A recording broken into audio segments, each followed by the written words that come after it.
The swarm war, when Deathworlders answered the call. The crystalline chambers of the Saren Council gleamed under refracted starlight, but the air was heavy with dread.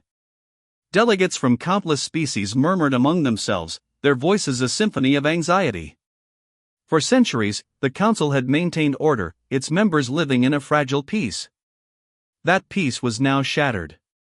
Chal, the insectoid envoy from the galactic rim, stepped forward, his exoskeleton trembling under the weight of his responsibility. "My people are dying," he said, his voice clicking and buzzing through the universal translator. "The Herex swarm consumes everything in its path. Our fleets are gone.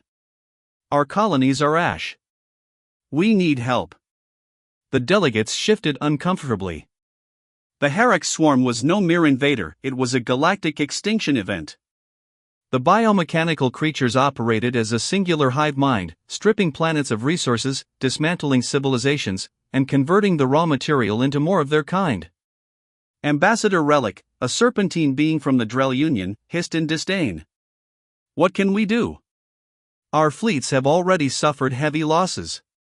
To fight the swarm is to throw ourselves into the void." "We cannot surrender," barked Grodhak, a hulking bear like Vath. His voice rumbled like an avalanche. "There is one force that might stand against the swarm. The Deathworlders." A murmur of unease swept through the chamber. The humans of Earth, known across the galaxy as Deathworlders, were a species born of a planet so hostile that it defied reason. Their resilience and ingenuity were legendary, but so were their unpredictability and violence. "They are savages," Relic spat. "Barely beyond their own tribal wars." "They are warriors," Grodhak countered. "And they owe us a debt." Chal hesitated. "Would they come? It has been decades since humans engaged with the Council." "They will come," Grodhak said firmly. "If we ask." The message to Earth was simple: the galaxy is on the brink of annihilation. We need you.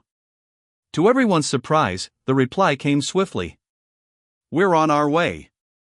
When the human fleet arrived in the Andar system, the sight left the Council delegates stunned. Human ships were nothing like the sleek, elegant vessels of other species.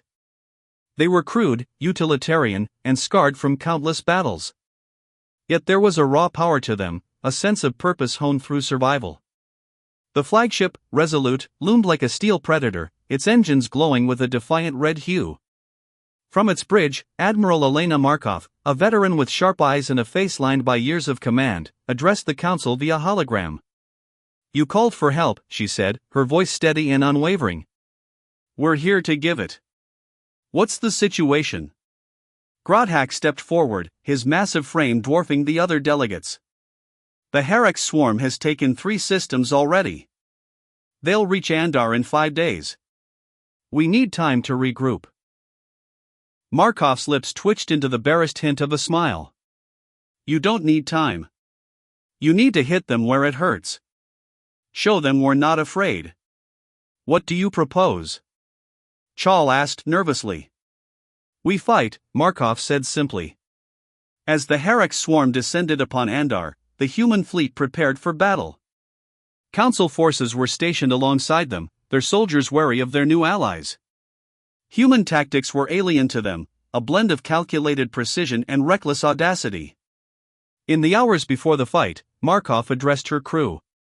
She stood on the bridge of the Resolute, her presence commanding. "This isn't Earth," she began, her voice carrying across the calms. "This isn't our fight. But we've been here before. We've faced extinction, and we've clawed our way back every time. The galaxy needs us now. And we're going to show them what Deathworlders can do." The first wave of the Herex swarm hit the Andar system like a tidal wave. The Council fleet faltered under the onslaught, their automated defenses overwhelmed. But the humans held their ground. Human ships darted into the fray, weaving through enemy fire with impossible precision. Pilots executed maneuvers that would have been suicidal for any other species, pushing their ships to the brink. On the surface of Andar Prime, human marines fought alongside Council soldiers. They deployed exocets made from Deathworld metals, impervious to Herex claws. They wielded weapons that roared with fury, cutting through the swarm's ranks with brutal efficiency.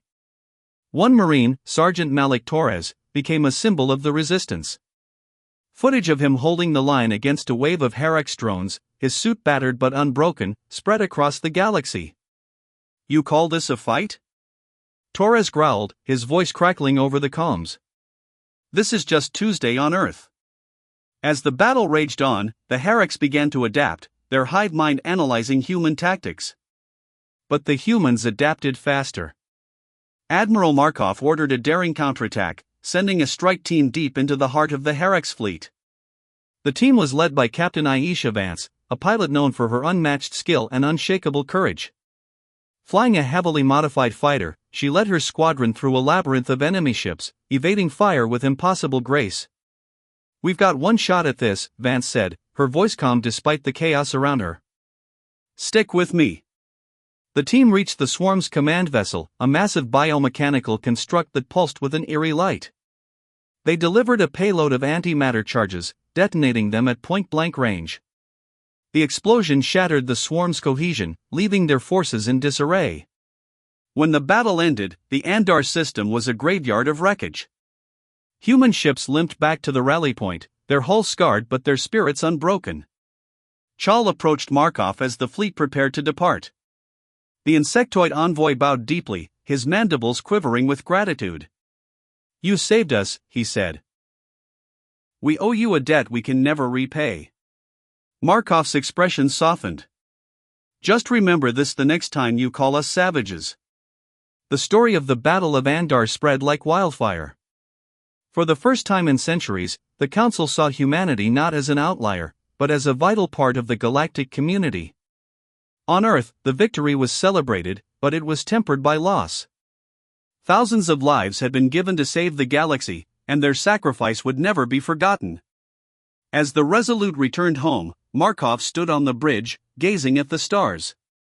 She knew the fight wasn't over. The Herex swarm was just one of many threats lurking in the void. But for now, the galaxy was safe. And humanity had proven, once again, that they were not to be underestimated.